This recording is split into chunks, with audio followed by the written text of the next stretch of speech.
Mr. Jamus Lim.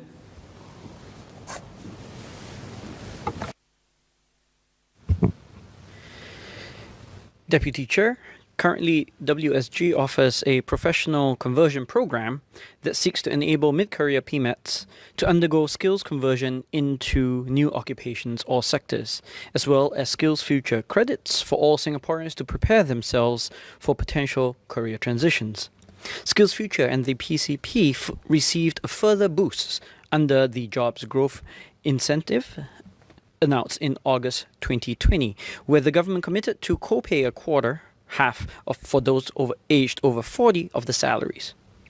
In a world where changing technology, continued globalization, and environmental considerations mean that jobs displacement and structural unemployment is liable to become more pervasive, co-funded PCPs of this nature will take on an increasing importance in helping our economy evolve into the competitive landscape of the future.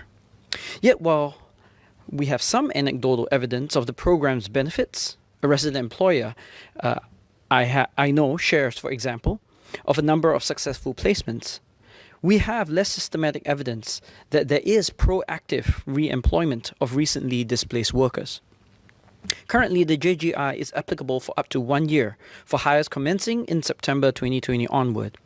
This sort of certainty for both employer and employee is critical. From the employer's perspective, it is effectively co-insurance for a risky hire, since the potential employee's ability to adapt and perform in a new role is largely unknown. From the employee's perspective, it is insurance of a different kind.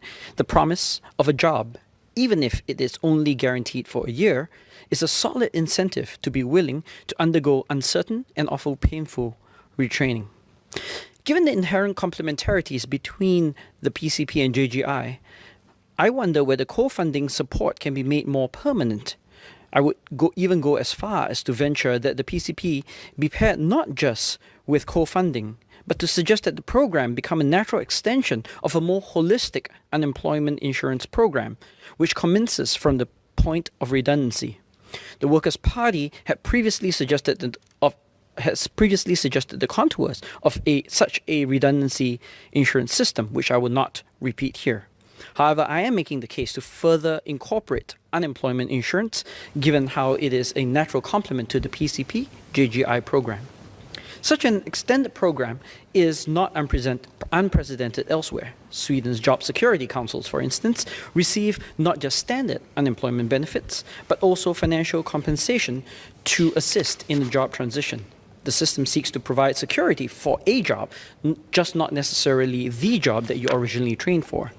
Denmark's flexi-security encourages low-cost, flexible hiring and firing, but displaced workers receive unemployment support alongside retraining and re-education programs. And Germany recently refashioned its National Unemployment Agency to become more of a job-matching entity that issues not only career advice, but also vouchers to finance retraining costs. The underlying principle behind these efforts is clear. There is a natural end-to-end complementarity between unemployment insurance on one hand and retraining and reintegration into the workforce on another. Of course, there are perennial concerns and that has to do with costs, but redundancy insurance can be made a self-financing system heavily supported by workers' own contributions and perhaps by some government top-up with a recurring revenue. Singapore already has most of the elements of an end-to-end job safety net in place, including the functional equivalent of unemployment insurance, which was widely deployed over the course of the COVID-19 crisis via a number of relief schemes and support grants. All that is lacking is a willingness to institutionalize this approach and ensure that the system is cohesive so that Singaporeans unfortunate enough to be displaced from the jobs that they previously prepared for also receive the support and guidance they need in a tough labour market.